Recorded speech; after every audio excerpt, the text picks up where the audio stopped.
Hey Dina, Hello. how are How you are you? today? Good. How are you doing? Good, I'm good. I'm just gonna be trying to make sure that I can actually see this on, here we go, and share Yes. to my page because last time we did this, I had some friends. Oh, and I'm hearing something in the background. Yes. A friend that couldn't actually find me on here. So, Yes. We are working through the technicalities of how to get this all up and running and functioning. So I appreciate everyone's patience as we work out all these little kinks. And yes, we will eventually get it there. But exactly. hello, everyone. How are you guys doing? This is a wonderful Sunday morning. So thank you for anybody who is joining us and going to spend a little bit of time as we just discuss why you should not start your diet on Mondays. Yes. And we are going to start talking about little nuggets like this as often as we can. Michelle and I are working on figuring out a consistent schedule to come online and talk about these things. So we're just having casual conversations that we would love to explore with everyone here. These are little fun topics that I know everybody shares and everybody's concerned about. And as soon as Michelle and I really dial in on a specific time and date and a regular schedule, let everyone. Today, I'm excited for today's topic because why you shouldn't start your diet on Monday and what can you do instead? I have been so guilty over many years of saying, today I'm going to start my diet. I'm going to go on Monday. It's going to be great. I'm going to be strict. I'm going to follow my program and life is going to be good. And Yes. then you get through the week, you get that momentum from the first few days. As the week goes on, you start getting a little like, this isn't great. I'm not happy about it. You get to Friday and you start celebrating, I made it through the week. Yeah. The weekend comes. Woohoo! Yeah, the weekend comes and then uh, stuff gets in the way. Life gets in the way. Events come up. You start socializing with friends, and then what happens Sunday night? Diet start. I'm going to start my diet again on Monday. It's a cycle. It's an It absolute really cycle. is. Yeah. And all the the negative self-talk and the kind of shade that we throw at ourselves, like, oh my gosh, I can't believe I just did that this weekend. And like, I'm gonna go hard on Monday. I'm serious about this. Mm-hmm. I am gonna be so strict, no cheating, right? No cheating. That's and you're kind of mentally thinking about how miserable you're going to be and having to gear yourself up for that misery Mm-hmm. because you know that you're doing things that are really not fun and you're depriving yourself of a lot of enjoyment that we do as humans get from food, and we should, right? Food Right. isn't just for fuel too. Right. Absolutely. Absolutely. I love that you use that one word, deprived, because that is the mentality, right? You have this concept of just, I'm going to remove this, I'm going to remove my carbs, I'm going to not do this, and that by definition turns around and makes you feel like you're being good. You have Mm-hmm, removed your carbs, mm-hmm. therefore I'm good. And then what happens when you eat those carbs? Somebody brings donuts into the office. And then you feel the peer pressure. It's just like, you Yep. gotta have one. So I'm like, I'll have a little bit. But then what happens when you go home? You're like, I can't believe I ate that donut. And then you start beating yourself up. And it all stems from that concept of deprivation. We are Yeah. restricting ourselves and depriving ourselves. And and And it's deprivation isn't just an action, it's also a mindset, mhm, because you can actually have two different people eating the same meal, but their thoughts about the meal are different. One could be saying, I'm having a salad, I'm feeling so good, loving this salad, enjoying it. And then the other person can be like, oh, I'm eating a salad. I'm feeling so deprived and restricted. And this is diet food. This is rabbit food. I don't want to be eating it. mhm, So they can be on that negative spiral, whereas the same person eating the same food is, mhm. has a completely different mindset about it. Absolutely. And it's funny you bring that up because you do that with the bad stuff too. I just mentioned the donuts, and you can have one person come into the office and have half a donut and say, that was delicious, I loved it, that was great, satisfied it. But then I might be sitting there watching that person and going, I just ate the entire donut and I need more. I want more. You know, there's that mental capacity of like, how did one half of a donut satisfy you? I'm over here struggling. Yes, absolutely. It's so funny that you're bringing up donuts, because yesterday Brian came home with a couple donuts, and it's not something that in Malawi they make really well. So I didn't grow up eating a lot of donuts, and obviously been living there for the past 10 years, so I haven't had a lot of donut eating in that time either.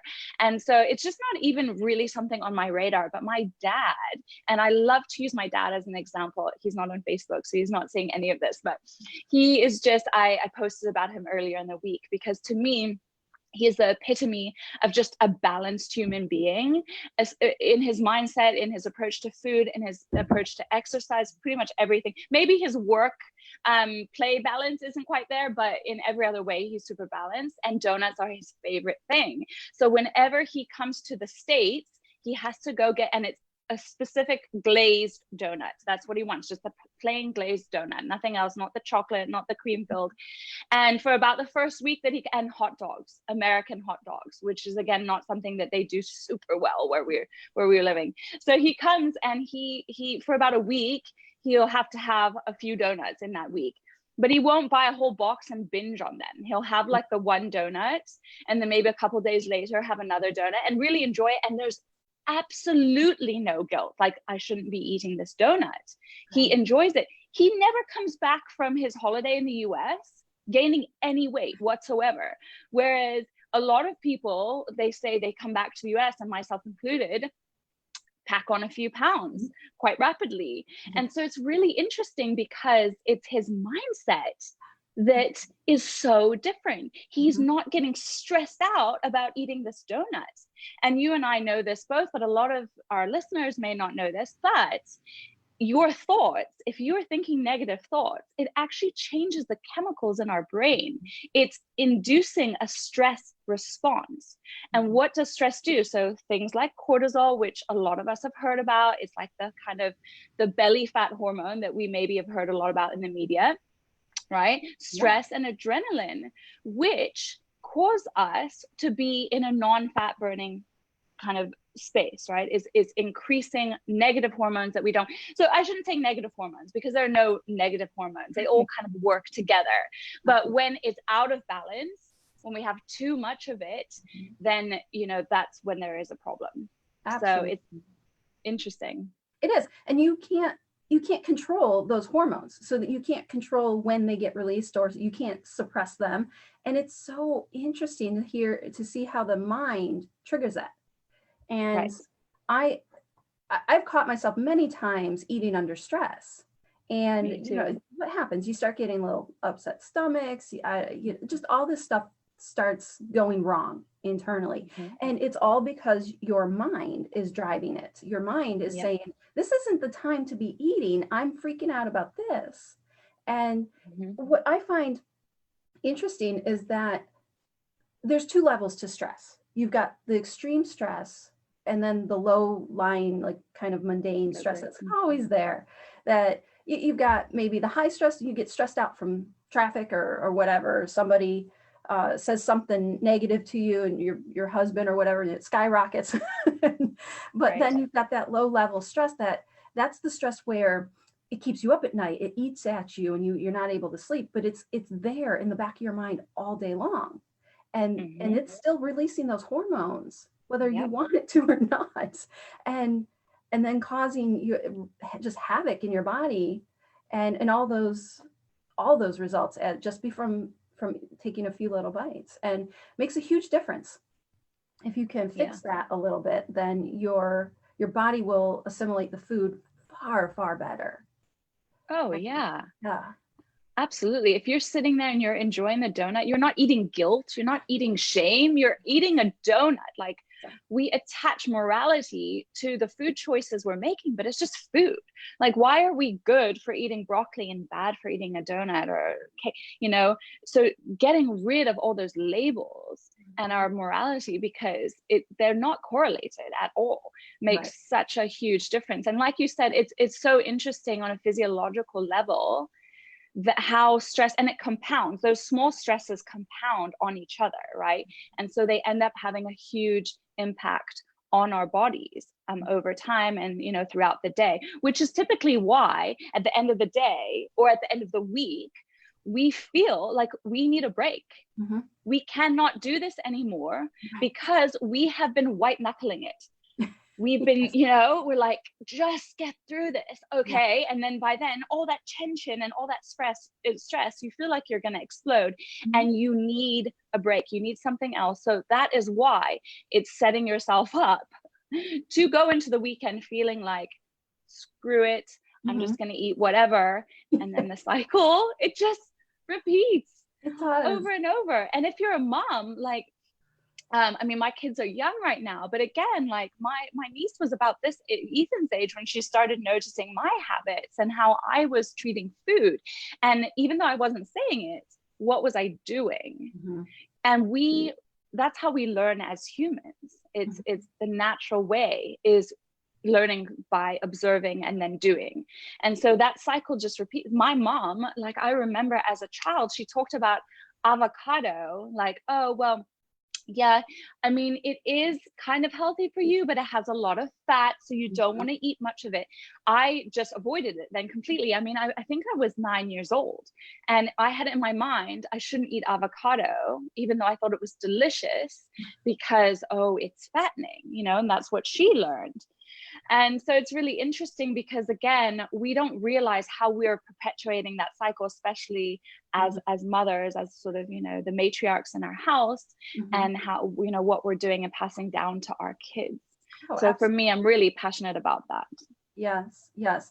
I did learn a lot of my bad eating habits as a child, and that's the frustrating part, is I didn't know any better. So speaking from my childhood, and gosh, you learn by example. So, and what's around in the house. And one of the worst behaviors, we were just talking about this a bit ago, one of the worst behaviors that was instilled upon me was my little McDonald's habit. My mom was the opposite way. Like, we didn't really have a lot of healthy foods growing up, but it was that weekly habit. It was okay to go to McDonald's. This is how life is. This is your treat, your best meal you're going to get this week. And oh gosh. And so I picked that up as a child, and that was what carried me through adulthood, is that McDonald's is perfectly acceptable for me, and that is the proper way to eat. Just because that's surrounding it was surrounding going out with my mom, and we were going shopping. This was happy times. We would go visit other family members, my cousin. We would go play at the little McDonald's little play areas. There's a lot of reinforcement too around, this is how we should be eating. And I'm not, this isn't to say that you can't go out and eat McDonald's. You want McDonald's, you can go out and eat McDonald's. Absolutely. Absolutely. It's all about there's a mindset about that, because it was really hard to mesh with what I had learned as a kid, to then society then telling me McDonald's is bad. That's really bad for you. You're going to gain a ton of weight and get fat off McDonald's. But my brain was like, well, but that means happy. Yeah. I don't know. So it leaves me confused. And I don't know. So I'm sorry. I kind of went off this little tangent. You were talking about avocados, and then I do a McDonald's comparison. No, but it's so interesting to have this conversation with you, because we bring in such different viewpoints. Because I grew up in Malawi not having access to fast food. Now there's KFC there, and there are a few other things that you can get. But when we're in Malawi, it's completely out of my realm of like possibility for eating. It's just not, you know, and even in the States, it's not something that we do, because it's not habit that we've ever had. Mhm. So it's really interesting again that those patterns get ingrained, and you're associating McDonald's with a bit of love, with fun, with Yeah. so you know that also is a cycle that not that we have to break, but just think about it in a different way, because again, it's totally fine to work McDonald's into your life. Yes. If you're eating it every day, you know, and or twice a day or whatever, then there might be some issues there. But and you and I have talked too about the fact that when we do, and you, when you had gained your weight, you were eating a lot of McDonald's, and Mm. how those types of foods have a lot of things like trans fats that people may have heard of, and extra additives and chemicals that our body isn't really used to recognizing. Yeah. So how we metabolize those is a little bit different, even though, say, you could still lose weight eating McDonald's if you were in a caloric deficit, but that it's not going to be satisfying on a cellular level either. So because it doesn't have a lot of nutrition, you could eat, and I've done this, but even with the donut thing, you know, there's no nutrition in that donut. I ate it and I didn't feel guilt. However, and it probably had 200, 250 calories. Whereas if I'd eaten something else, maybe some potato and chicken and some broccoli for 250 calories. Okay, this is would be a very small meal, but I would have felt physically more full and satisfied than the donut. However, psychologically, I wanted the donut, didn't beat myself up about it, but they do act differently in the body, right? So it's interesting. And you were saying that the McDonald's thing, you would eat a McDonald's and then not feel full and then want to eat more and more. So there is that side of it. Absolutely. It's so to do in between that for me. Oh, are we cutting out? You're kind of breaking up for a second. Okay, now I can hear you. Okay, good. Yeah. Just wanted to let you know. Thank you. But it's interesting to reflect back and think about how those McDonald's meals left me feeling to what a proper meal leaves me feeling now. And I get picked on sometimes for the big salads I make for myself, because a lot of kale, a lot of spinach or whatever, and I make them really big because in my mind, I that helps me fill it up. And gosh, you can't accidentally eat too much kale. It's like, right. It's not going to do any psychological damage there. It's just, well, unless you really hate kale.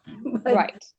But you're doing it from a place not of deprivation, of how good you feel when you eat it. So again, it's a mindset shift. It's not about like white knuckling through the kale salad. Like if you don't like kale, don't eat kale.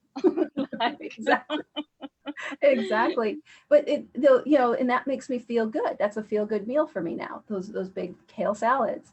Whereas it's interesting making that switch too, because I go back to the McDonald's and I can't stand the taste of it anymore. I ate it for like 20 years. I can't stand the taste. So fascinating. But you know, I started looking at food in a way of, what do I get to eat? So this deprivation, we talk a lot about deprivation. That's focuses on what you cannot eat. I mean, we always say that, like, oh, I can't eat that. You know, I'm on a diet. I can't have that. You know, it's a moment on the lips, forever on the hips. Exactly. I hate those things. I know. When you start thinking about things in terms of what can I have, then you start to get a little bit more excited about it. And it doesn't feel as much of a chore to get in those healthier foods throughout the day. And it doesn't feel like a diet. I mean, I completely switched my food process. That I went from processed foods to whole foods, and it was a little bit of a dramatic change at first. But when I started looking at it from a standpoint of, oh, let me try that. I wonder how I can cook that. Yeah, I opened up the curiosity genes. I'm like, let's just look at this in a way that makes things fresh and new. And and then, oh gosh, if you could do that with your kids have the greatest way of looking at the world. Everything is just really new and just interesting to them. If you could adapt that. Now this is the reverse. Normally you're teaching your kids, learn this lesson from your kids. Right? Yeah, because they kind of have like a blank canvas. So if you see it as such an experiment, and getting them involved in it and these new and exciting, and look, we are so privileged that we can even have this conversation about food availability, because a lot of the world doesn't. And when COVID first hit, there were a lot of foods that were not available, but ironically, it was not the fresh things. The fresh things were still there. It was people feeling this panic and like buying the foods that are the non-perishable foods, right? So it was like the pastas and the jarred things and there was plenty of still produce, which I found really interesting. And those are the types of foods that we need to be stocking up on right now to make sure that our immune system is functioning well, that we're really nourishing ourselves. So that's kind of a side tangent, but this idea again about starting on Monday, if you could go into your weekend, and for us, we often do pizza, real pizza. Now, for when I was doing the hardcore dieting, it was only cauliflower crust pizza, or I even got it very experimental. I did like a spinach one, because God forbid that I eat any flour. By the way, I don't have an allergy, but and a lot of it was me we talked about autoimmune disease. I was trying to, address that component with my miscarriages and things like that. And I thought maybe there could be, and I'm not saying if that works for you and you need to be strict about it, by all means, don't have gluten if that's an issue. But for me, it was all about, again, this restrictive mindset. So I never allowed myself to have pizza with my family. And again, these were things that my niece was noticing. So it was just like the and I actually enjoy cauliflower pizza, and I still will make it and buy it. Here you can actually buy them, buy it already. Have you ever had the cauliflower pizza? I have. They're pretty good. I do like. Yeah, they can be delicious, but sometimes I just want the real thing. You know what I mean? Like. Yeah. And there's no guilt in that. And so I build that in on the weekends, because I know that maybe we're out and about more, and I'm not going to be, well, not really now, actually we're on stricter lockdown, but if we're going to be out and doing stuff, build that in so that I can enjoy it with my family and not feel like, oh my gosh, I've got to finish this pizza now, because on Monday I know that I'm not allowed it. We often have leftovers on Monday, leftover pizza from the weekend. So it's a totally different way of looking at things, and feeling about the food. It's so freeing to have that mentality. It absolutely is. And when I for years I used to get to the weekends and think of it as a treat, like this is my cheat day or whatnot. And I no longer think of it in those terms. It's not a matter of I've been so good all week, let me reward myself over the weekend. It's more of just let's just eat normally. And if that includes a pizza, which on occasion it does, that's fine. I'm gonna eat the bread. I love bread. Absolutely. I love bread. I am never gonna be able to remove that from my diet. I don't know how, man. Nope. Some people, you got nerves of steel if you can do that. Well, I did it for years, and it really was unpleasant.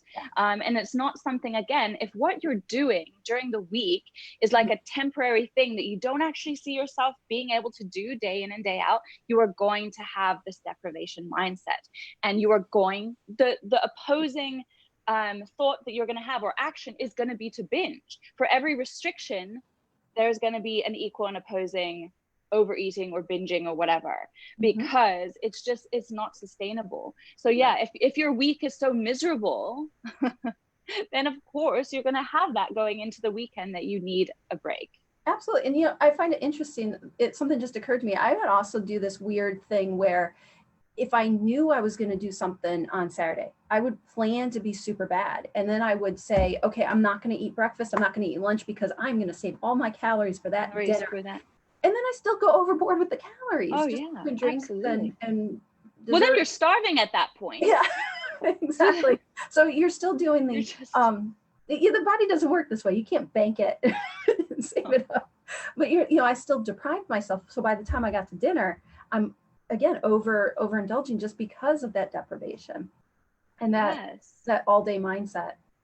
And it's so difficult to balance it out. And then the guilt sits in. Sunday hits and you're like, well, I screwed up last night, so I might as well continue today. And then I'll start over on Monday. And then there's a whole weighing in on Monday. Oh yeah. I don't know if you ever did this. So I've done one of two. There's two ways you can go about it, right? You can avoid the scale because you're like, dang it, I ate so many, especially when I was going carb during the week. If I had carbs on the weekend and I stepped on the scale, it might be, you know, several pounds up, because with carbs come water. So that's not instant fat gain. It's just there are going to be, when you're carb depleted, you're going to weigh less on the scale. It doesn't mean it's fat. Same thing when you eat some.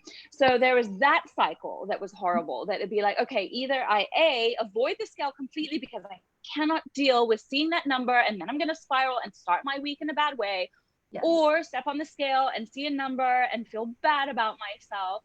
It would never be down. It would never be down on a Monday, right? Because again, the weekends were usually, you know, completely different than the week. And so it's so interesting now. I don't weigh myself every day, but I could hop on a Monday and it will be very similar. Okay, there are hormones involved too. So, you know, and how much salt I had or whatever. But like, it's just a number to me now. It's just like, okay, this is my body's mass against gravity. That's how I see the scale now. It's not me good or bad. It's just like, oh, that's interesting. Okay. And it's so free. I never thought I could get to that place, because when I was, again, I avoided the scale for several years as well, because I just couldn't handle seeing this number that I thought I would never reach. And so, yeah, it's just interesting, these games we play with ourselves. But there is a better way. You can just eat in a way every day that feels good to your body. Absolutely. Yes. So this is the mentality Michelle and I have kind of found our paths to. It's interesting. We both found our path to the same outcome, but in different ways. And we both have this thing of, you can have your cake and eat it too. Absolutely. Because I'm going to have my cake. And you should. And you should. Yeah. I mean, unfortunately, it took me years to figure this little tidbit out, but it's just sitting down and just enjoying the dinner, enjoying that cake. Exactly. You take a moment and you kind of wipe away like all distractions, and you just focus on your little piece of cake, and you kind of savor each bite. And that's what I do. I'm like, if I'm gonna like, we had some ice cream last night, and what was put in my bowl was pretty big, and I just sat there and I enjoyed a little bit, and then I was like, I'm done, and I put the rest back. So, you know, it when you take the time to really focus on what you're eating, and it really does make a huge difference. You're gonna savor each bite too, and that's the key. Is I'm savoring each bite. It's not mindlessly going down my throat, where I used to do that. I just wolf it down, standing up in front of the freezer. That was me too. Yes. While you're managing a ton of kids running around, you know. Exactly. Because it doesn't count if you eat it really fast and don't actually feel like you've eaten. Right. You're just gonna end up wanting more. You're just... Oh, absolutely. Yeah. And I mean, the idea of like pushing away ice cream when you're done, but there's still some in your bowl, and not having to clean your plate or your bowl. Like, what? Because often that's another thing that we hear as kids, you know, you got to clean your plate. Oh, there are starving kids in Africa. And like, well, even when we lived in Africa, you know, there are kids that don't have food, so you better eat it up. Well, you know, you can package it up and eat it later. You can put it back in the, you know, the ice cream dish or a different dish, and put it back in the freezer and eat it another time. It's so interesting, again, that psychology. So yeah, look at how far, again, we've taken almost 40 years to get this. And we hope that no matter where you are in life, no matter where you are, you can start this and break the cycle for future generations and future kids. Absolutely. Yeah. And so we'd love to hear from anyone. Like, we want to answer, again, your questions. And this was a big one that was coming up. Like, again, how do I stop this? And we have a whole system that we do with our clients, but we are open book. So whatever you guys, you know, if you want to DM us or, you know, comment below, we would love to support you with this. Absolutely. And everybody's journey is going to be completely different to get to these points. So what we've gone through and our specific processes aren't necessarily going to work for everybody, but we definitely are here to support you and help you with your process. Yeah, your process absolutely. is unique to you, and we want to help you get there. Yes, and you can. We believe you can, and you need to believe you can too. Absolutely. So yeah, I think this was great chatting, good. Dina. Yeah, this was a lot of fun. Always fun to see you. For joining us and watching live, and I look forward to seeing everybody again. Yes, absolutely. Have a great rest of your Sunday, everyone. Yes. Bye, Dina. Bye.